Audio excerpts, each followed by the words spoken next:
Hello everyone, this is Jitendra and welcome to JK Online Classes. In this video, we are going to discuss the third chapter from the class 7 Social Science Geography book. The name of the book is Our Environment. तो इस video में हम लोग third chapter को discuss करेंगे जिसका नाम है आवर चेंजिंग अर्थ। ठीक है, हमारे अर्थ में बहुत सारे बदलाव होते रह रहे हैं, तो इसी के बारे में हम लोग इस चैप्टर में डिस्कशन करेंगे। तो जो भी बच्चे क्लास 7 के हैं वो वीडियो के अंदर जरूर बने रहना। सारे टॉपिक्स को, सारे डेफिनेशंस को, सारे पॉइंट्स को अच्छी तरीके से डिस्कस किया जाएगा। और अगर कोई जीके के पर्पज से भी देख रहा है तो वो भी वीडियो के अंदर जरूर बने रहे, क्योंकि उसके लिए भी बहुत ही इंपॉर्टेंट, बहुत ही यूजफुल होने वाला है। राइट, आगे बढ़ने से पहले अगर पढ़ाई में किसी तरीके का हेल्प चाहिए तो जेके ऑनलाइन क्लासेस से फोन नंबर के माध्यम से या फिर वेबसाइट के माध्यम से संपर्क कर सकते हो। But all the services are paid. Apart from it, JK online classes YouTube पे भी है, फेसबुक पे भी है, इंस्टाग्राम प्रोफाइल भी है, व्हाट्सएप चैनल भी है एंड क्वोरा पे भी है। सभी जगह से लाइक, फॉलो, सब्सक्राइब जरूर करो। मैं सबको कुछ ना कुछ अपडेट करते रहता हूँ, इन्फॉर्मेशनल ही रहता है, तो तुम्हें उस लेटेस्ट अपडेट्स अपडेटेड भी रहोगे, या फिर तुम मुझे ट्विटर पे फॉलो कर सकते हो। ऑलराइट, तो दोस्तों इस वीडियो को अपने दोस्तों के साथ जरूर शेयर करना ताकि नई पढ़ाई में हेल्प मिल सके। तो जिनको आता है उनका रिवीजन, जिनको नहीं आता उनके लिए शुरुआत। The chapter which we are going to discuss is the third chapter from the class 7 social science geography book, Inside Our Changing Earth। ठीक है, Inside Our Earth नहीं, it was the second chapter. The name of this chapter is Our Changing Earth। तो chapter start होने से पहले एक activity है। Take a small colored paper pellet and put it in a beaker half filled with water। ठीक है, एक छोटे से पेपर का गोलाकार बना करके, गोलाकार लो लेकिन कलरफुल पेपर रहे, ठीक है, और उसको एक पानी वाले बीकर में डाल दो। Place the beaker on a tripod stand and heat it. उस बीकर को एक ट्राइपॉड स्टैंड पर रखो और उस बीकर को फिर गर्म करो। As the water warms up, जैसे जैसे पानी गर्म होगा, you will observe that the paper pellet is moving upward along with the warm layers of water and then sinks back along with the cooler layers of water। जैसे जैसे पानी गर्म होते जाएगा तो तुम देखोगे कि जो पेपर का गोलाकार बना करके तुमने उस पानी में डाला हुआ है वो भी गर्म पानी के साथ ऊपर की ओर उठेगा और नीचे भी आया करेगा। The molten magma inside our earth moves in a similar manner. तो चैप्टर 2 में हम लोगों ने जाना था कि कैसे इग्नियस रॉक्स जो है बाहर निकलते हैं मोल्टेन मैग्मा के फॉर्म में, जो ठंडा होकर के इग्नियस रॉक्स बन जा रहे हैं, एक्सट्रूसिव इग्नियस रॉक्स बन जा रहे हैं। तो उसी तरीके से मैग्मा जो है हमारे अर्थ के अंदर में, जैसे ये पेपर पैलेट घूम रहा है ऊपर से लेकर नीचे तक आ जा रहा है, ऊपर उमड़ घुमड़ खा रहा है, तो अर्थ के अंदर मैग्मा भी इस तरीके से ही उमड़ घुमड़ खाते रहता है, ठीक है, ऊपर नीचे होते रहता है। और ग्लोसरी है, इंपॉर्टेंट टर्म दिया हुआ है लिथोस्फेरिक प्लेट्स। ठीक है, लिथोस्फेरिक प्लेट्स, जिसके बारे में हम लोग इस टॉपिक में जानेंगे अभी। तो लिथोस्फेरिक प्लेट्स क्या है? The Earth's crust consists of several large and some small rigid irregularly shaped plates। हमारे अर्थ का जो क्रस्ट है, ठीक है, क्रस्ट जो ऊपर top most layer and the thinnest layer of the अर्थ जो है, तो वो बहुत सारे लेयर्स का बना हुआ है, बड़े बड़े लेयर्स का भी और छोटे छोटे सख्त इरेगुलर शेप्ड प्लेट्स का बना हुआ है। Which carry continents and the ocean floor, जिनके ऊपर कॉन्टिनेंट सेटल्ड है और ओशन फ्लोर यानी समुद्र जो महासागर का जो बेड है वो भी सेटल्ड है। So these are the lithospheric plates on the earth's crust. ये अर्थ क्रस्ट, ध्यान रखना, ये कंसेप्ट याद रखना अभी। Further, the lithosphere is broken into number of plates known as the lithospheric plates. हमारा लिथोस्फेयर जो है वो बहुत सारे छोटे छोटे प्लेट्स में टूटा हुआ है, जिसे हम लोग लिथोस्फेरिक प्लेट्स कहते हैं। You will be surprised to know that these plates move around very slowly। तुम ये सोच करके बहुत ही आश्चर्यचकित होगे कि ये जो प्लेट्स हैं, लिथोस्फेरिक प्लेट्स जो हैं, ये मूवमेंट होते रहता है इनमें। Just a few millimetres each year, ठीक है, हर साल कुछ मिलीमीटर्स का इसमें मूवमेंट होता है। This is because of the movement of the molten magma inside the earth. और इसके पीछे का कारण है कि धरती के नीचे, धरती के अंदर में इनसाइड आवर अर्थ जो है, मोल्टेन मैग्मा का मूवमेंट होने की वजह से लिथोस्फेरिक प्लेट्स में मूवमेंट होते रहता है। The molten magma inside the earth moves in a circular manner as shown in the activity। इस एक्टिविटी में जैसे हम लोगों ने अभी देखा कि पेपर पैलेट जो है कैसे घूम रहा है ऊपर से नीचे लेके नीचे तक, तो इस तरीके से मोल्टेन मैग्मा भी जो है अर्थ के अंदर में इस तरीके से घूमते रहता है। The movement of these plates causes changes on the surface of the earth। तो ये जो लिथोस्फेरिक प्लेट्स हैं, इनके मूवमेंट की वजह से अर्थ के सरफेस पे भी बहुत सारे चेंजेस होते हैं। और पहले के समय में बहुत सारे चेंजेस हुए हैं, जिनकी वजह से आज के समय में जो कॉन्टिनेंट्स हैं वो बन पाए हैं। The earth movements are divided on the basis of the forces which causes them। अर्थ का मूवमेंट जो है ये इन फोर्सेस के बेसिस पे डिवाइड किया गया है, जिनकी वजह से इन प्लेट्स की मूवमेंट होता है। The forces which act in the interior of the earth are called as endogenic forces। तो वो फोर्सेस जो कि अर्थ के अंदर काम कर रहे हैं, उन फोर्सेस को हम लोग कहते हैं endogenic forces. And the forces that work on the surface of the earth are called exogenic forces। और वो फोर्सेस जो अर्थ के सरफेस पे काम कर रहे हैं उसे हम लोग कहते हैं एक्सोजेनिक फोर्सेस। ऑलराइट, तो अर्थ मूवमेंट, हमारी धरती के अंदर जो मूवमेंट है दो तरीके के, एंडोजेनिक और एक्सोजेनिक।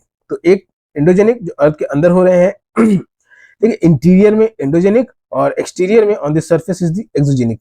इसको इस तरीके से याद रखना, एंड यानी एंडो इंटीरियर से रिलेटेड, एक्सो यानी surface on the surface. Now endogenic surface में दो तरीके से, sudden forces and diastrophic forces. ठीक है, दो तरीके के, एक तो सडन फोर्सेस जो अचानक से आ सकते हैं, तो कौन कौन से, तो अर्थक्वेक, वोल्केनो एंड लैंडस्लाइड्स। इनका नहीं पता है कि ये कब हो सकता है, ये कभी भी आ सकता है। अर्थक्वेक कभी भी आ सकता है, वोल्केनो कभी भी फट सकता है, लैंडस्लाइड्स कभी भी घट सकता है। डायस्ट्रोफिक फोर्सेस, बिल्डिंग मॉन्यूमेंट्स, देखिए मॉन्यूमेंट्स का बनना, ठीक है, लोगों के द्वारा जो बनाया गया है उस तरीके से मॉन्यूमेंट्स का भी बनना, diastrophic forces. Now exogenic forces on the surface of the earth, the forces which are causing these lithospheric plates to move are erosional and depositional। ठीक है, erosional यानी transportation of soil particles, rock particles from one place to another, and depositional to get settled down at any place by the rivers, wind, sea waves and glaciers। ठीक है, मिट्टियों का कटाव जो होता है नदियों की वजह से, हवा की वजह से, समुद्र की लहरों के कारण या फिर ग्लेशियर्स के कारण। So these are the evolution of land forms. किस तरीके से लैंड फॉर्म्स का एवोल्यूशन होता गया। Further, endogenic forces sometimes produce sudden movements. Endogenic forces जो है वो कभी कभार सडन मूवमेंट्स, अचानक से मूवमेंट भी प्रोड्यूस कर देते हैं। And at the other times produce slow movements, और कई बार ऐसा भी होता है कि स्लो मूवमेंट भी प्रोड्यूस करता है। ठीक है, सडन मूवमेंट भी होता है, तो सडन मूवमेंट कहने का मतलब यही, अर्थक्वेक, वोल्केनो, लैंडस्केप। और कई बार होता है कि स्लो मूवमेंट भी होता है, धीरे धीरे मूवमेंट होता है। Sudden movements like earthquake and volcanoes cause mass destruction over the surface of the earth। अगर sudden movement होता है तो इससे बहुत भयानक तबाही होती है। ठीक है, it causes mass destruction over the surface of the earth। Further, a volcano is a vent opening in the earth crust through which molten material erupts suddenly। Volcano जो है वो जगह है अर्थ के क्रस्ट पे जहां से मोल्टेन मटेरियल यानी लावा, मैग्मा जो है वो बाहर निकलता है। ठीक है, सडनली, अचानक से कभी फट सकता है वोल्केनो। वर्ड ओरिजिन हम लोगों ने अभी दो वर्ड जाना, एंडोजेनिक एंड एक्सोजेनिक। तो endo inside, exo outside. Genic का मतलब ओरिजिन, कहां से ओरिजिन हुआ उसका। तो if it has been originated from inside then it is endogenic, if it has originated from outside और it has occurred outside then it is exogenic. Further, so here is the image of a volcano is given, gases and ashes are emerging out, crater गड्ढा बना हुआ है, went ये छोटे छोटे openings हैं जिसकी मदद से, ये छोटे छोटे ओपनिंग्स है जिसकी मदद से मोल्टेन मैग्मा, लावा बाहर निकलता है। ठीक, तो ये लावा निकलते हुए दिखाया गया है। मैग्मा चैम्बर जहां पे मैग्मा स्टोर है, crust part and mental part.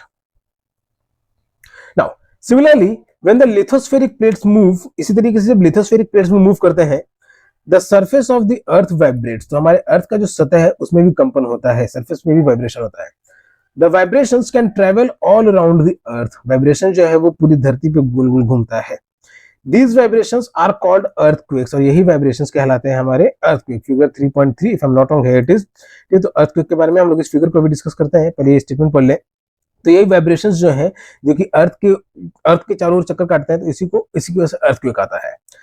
The place in the crust where the movement starts is called the focus। Crust के वो प्लेस जहां पे मूवमेंट स्टार्ट हो रहा है उसको हम लोग कहते हैं फोकस, केंद्र। The place on the surface above the focus is called the epicentre.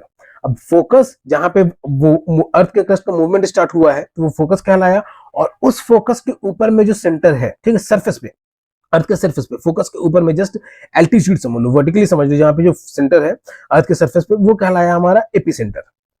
Vibrations travels outwards from the epicentre as waves. Vibrations जो है बाहर की ओर ट्रेवल करते हैं आउटवर्ड्स की ओर एपिसेंटर से, जिसे हम लोग वेव कहते हैं, तरंगों के रूप में। Greatest damage is usually closest to the epicentre and the strength of the earthquake decreases away from the centre. सबसे ज्यादा नुकसान जो होता है, सबसे ज्यादा तबाही जो होता है वो एपिसेंटर पे होता है, और ये तबाही कम होते चली जाती है जैसे एपिसेंटर से वेव्स जो है वो दूर चलते चले जाते हैं। So here you can C focus, जहां पे अर्थक्वेक स्टार्ट हुआ, फोकस का ठीक वर्टिकली अपोजिट ऊपर वाला पॉइंट जिसे हम लोग एपिसेंटर कहते हैं, और ये वेव्स के फॉर्म में ट्रेवल होता ही रहता है राउंड, ठीक है, गोलाकार आकार से। तो सबसे ज्यादा डैमेज होता है एपिसेंटर के पास में, और जैसे जैसे वेव्स जो है दूर जाते रहते हैं तो डैमेज उस तरीके से कम होते रहता है, लेकिन अर्थक्वेक है, तबाही तो होगी होगी। फर्दर एक एक्टिविटी वहां पे दिया हुआ है, टेक अ कंटेनर, एक कंटेनर लेना, fill it with water and close it with lid. ठीक है, उसको पानी भर करके उसके ढक्कन को बंद कर देना। Put the water to boil, पानी को तब तक रखना जब तक उसको बॉयल होने के लिए छोड़ दो, ठीक है, बॉयल यानी पूरे खौलने भर के लिए। Now put some piece spoon and beads on top of the lid, वो जो ढक्कन से तुमने पानी को बंद करके रखा हुआ था उसके ऊपर कुछ मटर डाल दो, चम्मच डाल दो या फिर कुछ दाना डाल दो उसके ऊपर, ढक्कन के ऊपर में। व्हाट डू यू नोटिस, तुमको ऑब्जर्व करोगे, as the water boils the lid begins to shake, जैसे ही पानी खोलेगा तो वो जो ढक्कन था उसके ऊपर वो हिलने लग जाएगा, it will begin to shake. The things which you have put on the lid also vibrate, वो चीजें जो तुमने उस ढक्कन पे रखी हुई थी वो भी वाइब्रेट करेगा, उसमें भी कंपन होगा। The beads roll down and the spoon vibrates to make a sound, वो जो दाने थे वो भी नीचे की ओर रोल करेंगे और वो जो बर्तन था, चम्मच जो था वो भी वाइब्रेट हो रहा है तो वो भी आवाज बनाने लग जाएगा। In the same manner the earth vibrates when an earthquake occurs, और उसी तरीके से जैसे वो लिड वाइब्रेट कर रहा है बॉइलिंग वाटर के ऊपर में, उस कंटेनर के ऊपर में, तो हमारा अर्थ का सरफेस भी वाइब्रेट करता है जब अर्थक्वेक आता है। डू यू नो, कुछ इंटरेस्टिंग पॉइंट है यहाँ पे, there are 3 types of earthquake waves, 3 तरीके के अर्थक्वेक वेव्स हैं, P waves और longitudinal waves, S waves और transverse waves, L waves और surface waves. Okay, तो longitudinal, transverse and surface waves. Try to find out the properties of these waves from an encyclopedia. तो बच्चों इसको तुम लोग आपस में डिस्कस करना या फाइंड आउट करने का कोशिश करना। Further, although earthquakes cannot be predicted, earthquake कब आएगा, कहाँ आएगा, इसके बारे में कोई बता नहीं सकता है, it cannot be predicted. The impact can certainly be minimized if we are prepared beforehand. लेकिन इसका असर जो है वो कम किया जा सकता है हम लोग अगर हम लोग पहले से ही तैयार हैं तो। Some common earthquake prediction methods adopted locally by people include studying animal behavior. कुछ कॉमन अर्थक्वेक का प्रेडिक्शन अंदाजा लगाने का तरीका है जानवरों के बर्ताव को देख करके, ठीक है, जानवर जो है, जानवरों के बारे में ये जाना जाता है, कहा जाता है कि वो ह्यूमन से ज्यादा सेंसिटिव होते हैं, ठीक है, तो जानवरों के बर्ताव को देख करके भूकंप के बारे में, अर्थक्वेक के बारे में पता लगाया जा सकता है। Like fish in the ponds get agitated, जो अगर तालाब में मछलियां हैं तो वो विचलित होकर के, थोड़ा परेशानी होकर के उधर उधर भागने लग जाएंगी। Snakes come to this surface, सांप भी अपने सरफेस से जो जिस बिल में घुसा हुआ था वो उधर से बाहर निकलने लग जाएगा। Alright, so these are the few predictions to guess about the earthquake is coming or not, you by seeing the animals, जानवरों को देख करके। Now here is image is given of destruction caused by an earthquake in Gujarat. Gujarat में एक earthquake आया था तो उसी का इमेज दिया यहाँ पे। Alright, earthquake a case study, एक केस स्टडी, एक घटना घटा था earthquake का, उसके बारे में आई थिंक एक गुजरात वाला ही है। पहला, earthquake hits भुज, भुज में earthquake आया था, तो यस ये जो इमेज दिया हुआ है ना गुजरात में, उसी का earthquake है ये। A massive earthquake measuring 6.9 on Richter scale hit Bhuj town on 26 जनवरी 2001. एक बहुत ही भयानक earthquake जो है 6.9 का मेजरमेंट था उसका रिक्टर स्केल पे, तो वो 2001 में आया था भुज में। स्कूल वर्स्ट अफेक्टेड, ठीक है, विद्यालयों को बहुत, स्कूलों पे बहुत ज्यादा असर पड़ा। At least 971 students and 31 teachers were feared to have lost their lives following the collapse of school buildings. तो स्कूल की बिल्डिंग की गिरने से 971 स्टूडेंट्स और 31 टीचर्स का जान जाने का अंदाजा है इस भूकंप में, और ये कब आया था तो 2021 में, आज से 24 साल पहले। फर्दर थर्ड, भुज रिलीफ एफर्ट ब्लाइटेड, ठीक है, तो भुज की तरफ से जो रिलीफ एफर्ट था, तो 3 days after the quake concern rose about food, blankets and medical supplies not reaching anyone. तो जब भूकंप आने के बाद भी 3 दिन बाद तक ये सब चीजें उठने लगी कि लोगों तक राहत सामग्री नहीं पहुंच रही, ठीक है, आसान शब्दों में कहा जाए तो राहत सामग्री नहीं पहुंच रही है। डिस्ट्रक्शन ऑफ भुज, भुज पे तबाही, phone lines, water pipelines and power station transmission lines were knocked out. Phone के कनेक्शन था, पानी का कनेक्शन था, बिजली का कनेक्शन था, ये सब चीज टूट चुका था। द डिस्ट्रक्शन एट भुज इतना डैमेज हो चुका था। Fifth, fire in the city, hundreds of fires started as charcoal cookers overturned, ठीक है, बहुत सारे कोयले से जलने वाले कुकर थे, तो वो सब भी, और फिर गैस से जलने वाले भी कुकर थे, तो वो सब भी पलटने की वजह से बहुत जगह पे आग भी लग गया था इस भूकंप में। इमरजेंसी डिक्लेयर्ड इन क्वेक जोन, जहां जहां पे भूकंप आया था वहां पे इमरजेंसी डिक्लेयर कर दिया गया था। The president declares a state of emergency, जो राष्ट्रपति था उन्होंने इमरजेंसी डिक्लेयर कर दिया था उस स्टेट में। Further, CMs appeal to the centre, अब यहाँ सेंटर, एपी सेंटर का बात नहीं किया जा रहा है कि धरती के नीचे जहां पे भूकंप आया था, ये सेंटर कहा जा रहा है सेंट्रल गवर्नमेंट के लिए। Gujarat appeals the financial help, Gujarat ने पैसे की मदद मांगी। The chief minister of Gujarat has launched an appeal for the centre to deal with the disaster. ये सब सिविक्स का पार्ट आ गया कि सेंटर से मदद मांगी, केंद्र से मदद मांगी कि वहां के लोगों को इस आपदा के समय में वहां के लोगों को मदद किया जा सके। And further, do you no, एक इंटरेस्टिंग फैक्ट है यहाँ पे डू यू नो की रिगार्डिंग में, an earthquake is measured with a machine called a seismograph. Earthquake का जो मेजरमेंट है, अब मेजरमेंट, ठीक है, इसका प्रेडिक्शन करने के लिए मशीन नहीं है, अर्थक्वेक को मेजर करने के लिए जिस मशीन से मेजर किया जाता है उसको हम लोग कहते हैं seismograph. The magnitude of the earthquake is measured on the Richter scale, इसकी मात्रा जो है वो जो जिसमें मेजर की जाती है उसको हम लोग कहते हैं Richter scale. An earthquake of 2.0 और less than can be felt only a little, अगर अर्थक्वेक 2.0 का है या उससे भी कम का है तो उसको हल्का सा महसूस होगा। An earthquake over 5.0 can cause damage from things falling, 5.0 से ज्यादा का अगर earthquake है रिक्टर स्केल पे तो इससे क्या चीजें गिर सकती हैं। 6.0 और higher magnitude is considered very strong, 6.0 और उससे ज्यादा जो है वो बहुत ही ज्यादा स्ट्रॉन्ग है। And 7.0 is classified as a major earthquake. वही रिक्टर स्केल पे अगर 7.0 का रीडिंग आ रहा है तो एक बहुत ही बड़ा भयानक अर्थक्वेक है। जैसे हम लोगों ने अभी केस स्टडी में देखा, यहाँ पे कितना है तो 6.9 का था रिक्टर स्केल पे, इसका मेजरमेंट 6.9 का था, तो यानी ऑलमोस्ट 7। तो ये कितना भयानक रहा होगा खुद से अंदाजा लगा सकते हो। यहाँ पे 671 स्टूडेंट्स बच्चों की, ठीक है। अब लोग तो और मारे ही गए थे, तो यहाँ पे बस बच्चों की बात की जा रही है कि 971 if I am not wrong, not 671, yes 971 बच्चे मारे गए थे। तो बच्चों अर्थक्वेक के समय में अपने आप को भी शील्ड करने की कोशिश करना, स्कूलों में इस तरीके का प्रैक्टिस कराया ही गया होगा कि ऐसी सिचुएशन में कैसे बचे। ऑलराइट, अब एक एक्टिविटी यहाँ पे read the earthquake a case study, तो ऊपर जो केस स्टडी था उसको हम लोगों ने रीड कर लिया, given in the form of headlines that appeared in the newspapers, और इसमें जो टॉपिक्स दिए हुए थे वो सब अलग अलग पेपर में हेडलाइंस के फॉर्म में लिखा गया था, तो उसी को हम लोगों ने रीड किया है। Imagine if a quake suddenly shook in the middle of the school day, where would you go for safety. तो इमेजिन करो कि अगर एक अर्थक्वेक आता है स्कूल के भरे दोपहर के समय में या फिर भरे दिन के समय में, तो तुम कहां जाओगे सेफ्टी के लिए। तो अर्थक्वेक प्रिपेयर्डनेस, ठीक है, प्रिपेयर्डनेस मतलब कि भूकंप से अपने आप की बचाव कैसे करेंगे। Where to take shelter during an earthquake, अगर भूकंप आता है तो अपना शरण कहां पे ले, शेल्टर कहां पे ले, अपने आप को बचाए कहां पे। तो safe spot under a kitchen counter, एक सेफ जगह ढूंढो किचन काउंटर के नीचे में, टेबल और desk against an inside corner और वॉल, ठीक है, या तो दीवार के कॉर्नर में, लेकिन all of these safe spots are working if you are living at the ground floor, ठीक है। अगर 10th फ्लोर पे रह रहे हो तो इसी गिर के मर जाओगे, ठीक है। तो स्टेयर्स का यूज, उस समय में स्टेयर्स का यूज करो। स्टे अवे फ्रॉम, कुछ चीजों से दूर रहनी है अर्थक्वेक के समय में, तो किन किन चीजों से, फायर प्लेसेस जहां पे आग का इस्तेमाल होता है, एरियाज अराउंड चिमनीज जहां पे चिमनी बने हुए तो सब जगहों से, Windows that shatter including mirrors and picture frames, तो वैसे जगह पे जहां पे शीशे हैं तो उस सब जगह से दूर रहें। बी प्रिपेयर्ड, तैयार रहो पहले से ही। Spread awareness amongst your friends and family members and face any disaster confidently, ठीक है। तो अपने दोस्तों के साथ, अपने परिवार वालों के साथ इन अवेयरनेस को स्प्रेड करो, ठीक है, इन अवेयरनेस को स्प्रेड करो। जितने ज्यादा लोग जागरूक रहेंगे उतने ज्यादा जान तुम बचा पाओगे। और इस तरीके के आपदा से, ठीक है, डिजास्टर के समय में अगर कोई परेशानी आती है तो कॉन्फिडेंटली उसको डील कर पाओगे।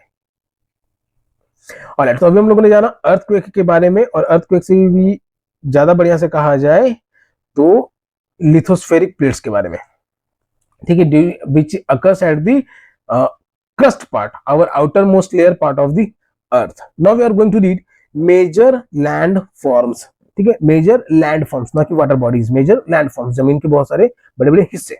इसको रीड करने से पहले यहाँ पे एक इंटरेस्टिंग फैक्ट है, उसको हम लोग देख लेते हैं। डू यू नो के फॉर्म में, there are thousands of small waterfalls in the world, पूरी दुनिया में छोटे छोटे बहुत सारे वाटरफॉल्स हैं। The highest waterfall is Angel Falls of Venezuela in South America, तो सबसे ऊंचा वाटरफॉल जो है तो वो साउथ अमेरिका में है, वेनेजुएला में Angel Falls. The other waterfalls are Niagara Falls located on the border between Canada and US in North America, और भी दूसरे वाटरफॉल्स है जैसे नाइग्रा फॉल्स जो कि कनाडा और यूएसए के बॉर्डर पे सिचुएटेड है, and Victoria falls on the borders of Zambia and Zimbabwe in Africa, और दूसरा विक्टोरिया फॉल जो कि जाम्बिया और जिम्बाब्वे के बॉर्डर पे है जो कि अफ्रीका में है। So these are the few important facts about the falls. ये सब जीके के पॉइंट से बहुत ही इंपॉर्टेंट रहते हैं बच्चों, तो इन सबको भी ऐसे याद रखना कि बहुत सारे छोटे छोटे वाटरफॉल्स हैं जो, लेकिन कुछ इंपॉर्टेंट हो गए, तो जैसे Angel Falls Venezuela in South America, Niagara Falls it is on the border of Canada and USA in North America, फिर Victoria Falls and the border of Zambia and Zimbabwe in Africa. ये सब GK के point से भी बहुत ही important होता है बच्चों। Alright, now the topic which we are going to read is major land forms, जमीन के बहुत सारे अलग अलग आकार, forms. The landscape is being continuously worn away by two processes, हमारी धरती जो है, हमारी धरती के ऊपर का जो सतह है वो हटते जा रहा है, ठीक है, उसके सॉइल्स या फिर मिट्टी जो है किसी ना किसी रूप में हटते जा रहे हैं, खास करके दो प्रोसेस से, दो तरीके से। पहला वेदरिंग एंड दूसरा इज इरोजन। तो वेदरिंग और erosion, weathering is the process is the breaking up of the rocks on the earth surface, weathering वो तरीका है जिसमें चट्टाने टूट रही हैं अर्थ के सरफेस पे, ठीक है। Breaking up of the rocks happening is occurring at the earth surface is known as weathering. Second is erosion is the wearing away of the landscape by different agents like water, wind and ice। erosion क्या हुआ, wearing हो जाना, ठीक है। Not only just breaking, it is wearing, एक जगह से दूसरी जगह ट्रांसपोर्टेशन भी होना, चाहे वो पानी की मदद से हो, विंड की मदद से या फिर आइस की मदद से हो। हमारी धरती के टॉप मोस्ट लेयर का जो पार्ट है उसका वियरिंग होना, that is the known as the erosion. Breaking is known as the weathering. The eroded material is carried away or transported by water, wind etc। अब जो मटेरियल इरोड हुआ है वो एक जगह से दूसरी जगह ट्रांसपोर्ट हो जा रहा है वाटर की मदद से, हवा की मदद से या फिर आइस की मदद से, एंड इवेंचुअली डिपॉजिटेड, और दूसरी जगह पे जाकर के वो वहां पे डिपॉजिट भी हो जाता है कभी कभार। This process of erosion and deposition create different landforms on the surface of the earth.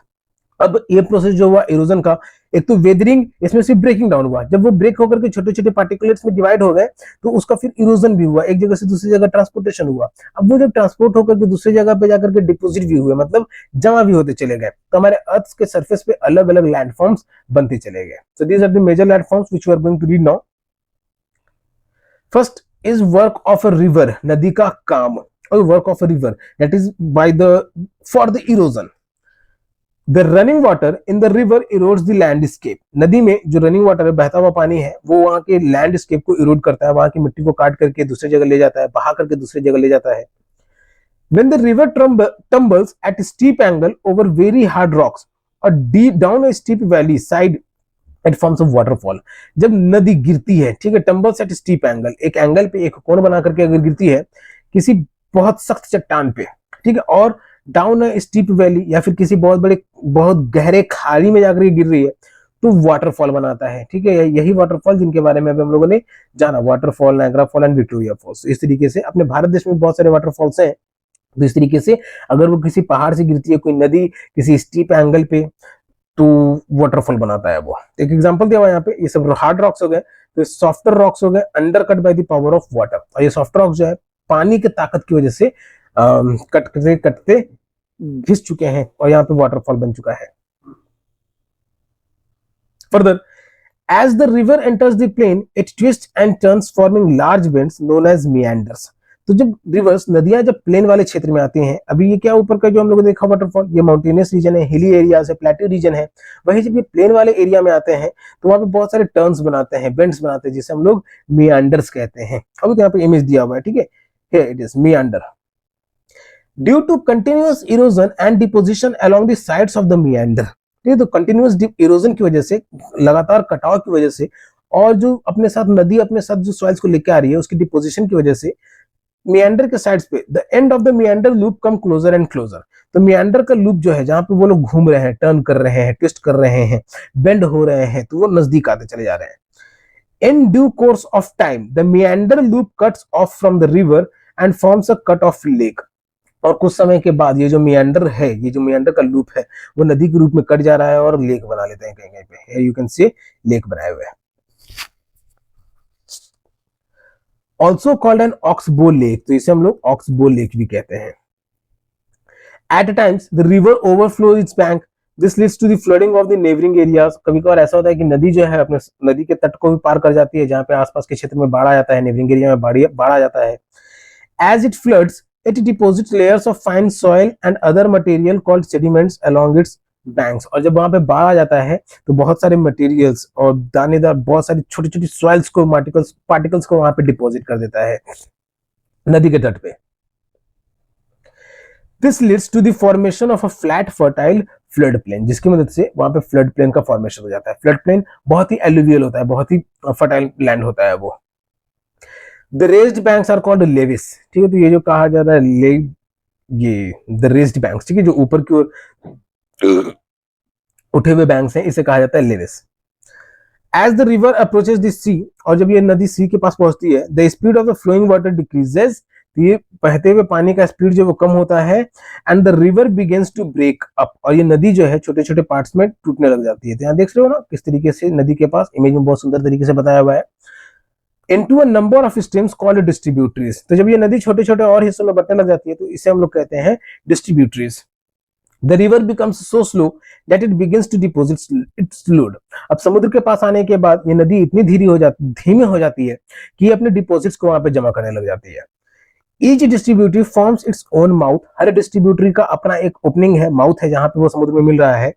The collection of sediments from all the mouth forms delta, और जितने भी इसके ओपनिंग्स हैं जहां पे ये समुद्र में अपने पानी को गिरा रहा है, नदी जहां पे समुद्र में अपने पानी को गिरा रहा है, तो उसको हम लोग कहते हैं डेल्टा। सो एक एक्टिविटी यहाँ पे दिया हुआ है बच्चों, find out the names of the few reverse of the world that form a delta. दुनिया में पाए जाने वाले कुछ नदियों के बारे में फाइंड आउट करना है जो डेल्टा बनाती हैं। यहाँ पे इमेज दिया हुआ डेल्टा किस तरीके से बनता है, मेन रिवर आई और ये छोटे छोटे डिस्ट्रीब्यूटरीज में डिवाइड हो गई, ये क्या हो गया डेल्टा, जहाँ पे वो पानी गिरा रहा है। इससे पहले का जो इमेज था, ये features made by river in a flood plain, ठीक है, प्लेन रीजन में, जब ऊपर माउंटेनियस रीजन से या फिर हिली रीजन से या फिर प्लेटू रीजन से या फिर ग्लेशियर वाले रीजन से नदी नीचे आ रही है प्लेन रीजन में, तो फ्लड प्लेन में अलग अलग चीजें बना रही है। कर्व्स, टर्न्स एंड ट्विस्ट जिसे मियांडर्स कह रहे हैं, तो मियांडर्स के टर्न्स एंड ट्विस्ट पे बहुत एलुवियल सॉइल भी है। फिर ऑक्सबो लेक भी बना लेती है अगर वो सिकुड़ते चले जाती है, नदी छोटा होता चला जाता है तो।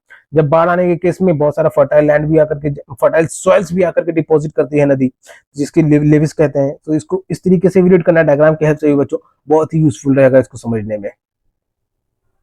ऑलराइट, अभी हम लोगों ने जाना वर्क ऑफ द रिवर्स, नदियों की वजह से कैसे लैंड फॉर्म्स में बदलाव हो रहे हैं, कैसे लैंड फॉर्म हो रहा है। अब हम लोग जानने वाले हैं work of the sea waves, समुद्र की लहरों का क्या काम होता है। तो the erosion and deposition of the sea waves give rise to coastal land forms.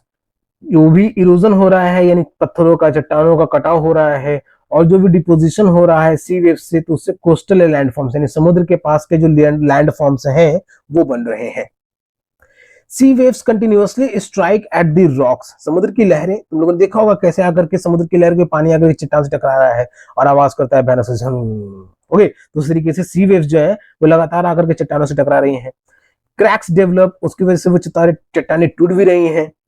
Over time they become larger and wider, तो वो जो क्रैक्स है, जो पानी आकर के चट्टानों से टकरा रहे हैं, रॉक से टकरा रहे हैं, तो वो क्रैक्स जो है वो समय के साथ साथ चौड़े भी होते जा रहे हैं, बड़े भी होते चले जाते हैं। 10 hollow caves are formed on the rocks, they are called sea caves। और वो जो क्रैक्स जो है वो और बड़े होते चले जाते हैं तो वो केव्स को रूप ले लेते हैं, जिसे हम लोग सी केव्स कहते हैं।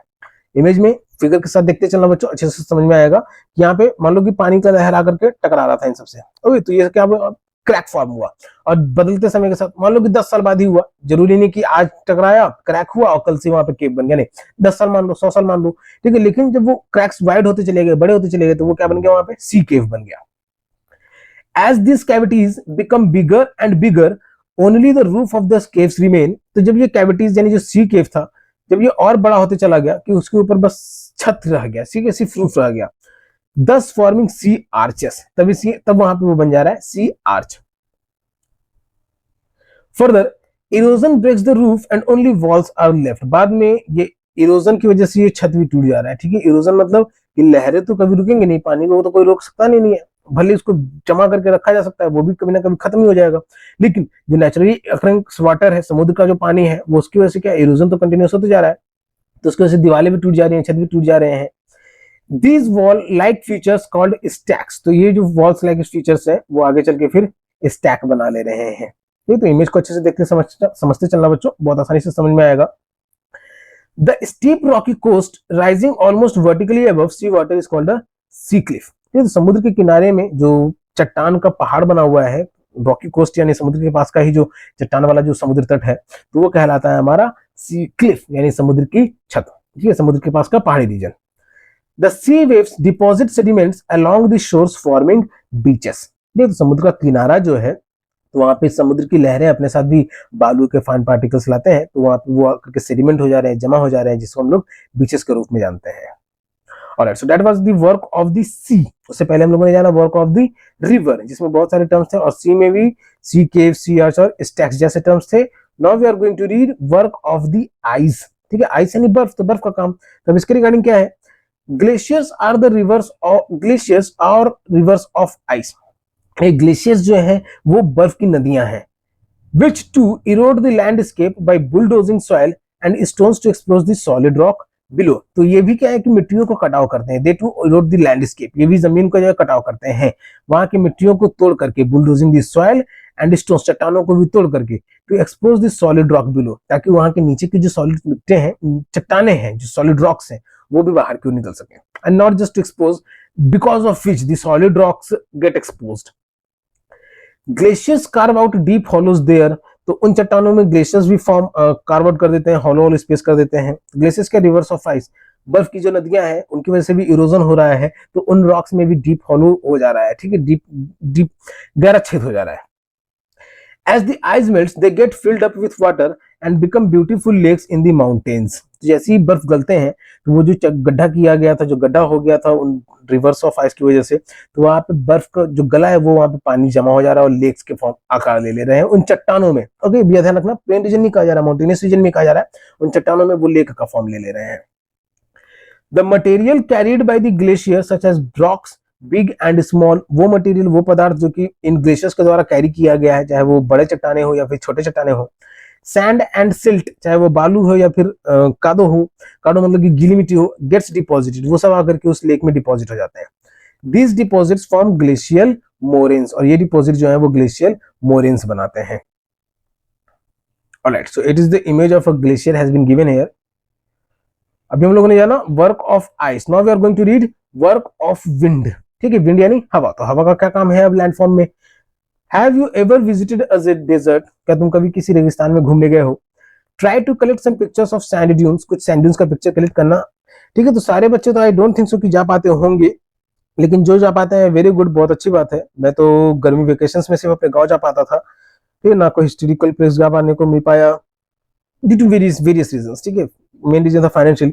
आज के समय में अगर वो पेरेंट्स सक्षम है तो मैं चाहूंगा कि वो अपने बच्चों को इस तरीके से जगह पे ले जा सके, और नहीं सक्षम है तो मैं बच्चों से उम्मीद करूंगा कि वो किताबों की मदद से या फिर टेलीविजन की मदद से इन सब चीजों का जानकारी कलेक्ट करें, क्योंकि इनके बारे में अगर पढ़े रहोगे, जाने रहोगे, कोई ये तो नहीं ना कहेगा कि तुम जानते नहीं हो। पढ़े लिखे होने का मतलब यह है कि तुम उसको जानो भी। An active agent of erosion and deposition in the desert is wind. ठीक है, रेगिस्तानों में इरोजन और डिपोजिशन का एक बहुत ही सक्रिय एजेंट है, वो है विंड, हवा। In deserts you can see rocks in the shape of a mushroom, desert में चट्टाने जो है वो मशरूम के आकार की दिखेंगी। कॉमनली कॉल्ड मशरूम रॉक्स, और रॉक्स को मशरूम रॉक्स कहा जाता है।